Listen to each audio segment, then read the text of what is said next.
you doing? I'm gonna show you a quick video showing this problem that people been having with this green screen every time they put a frame up on their overlay. Um, I check it out myself. I'm gonna select the frame here to show you real quick.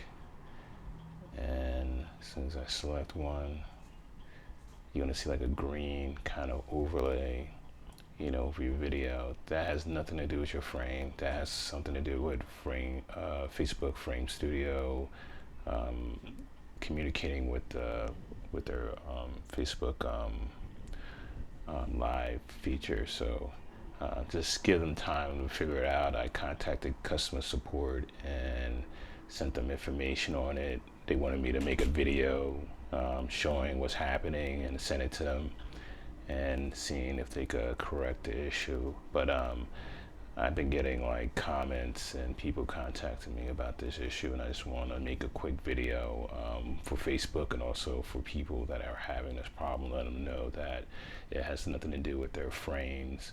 It has something to do with Facebook, you know, live integration with their Frame Studio.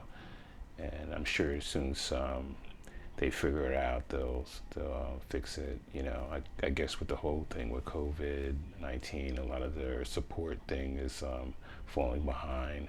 Not to see something like this happening, you know, it's kind of like it's not a, you know, it's pretty a big issue to people that are trying to use this feature. So I'm gonna send this video to them, see what they say about it, and go from there. Don't forget to subscribe to my channel, and take care.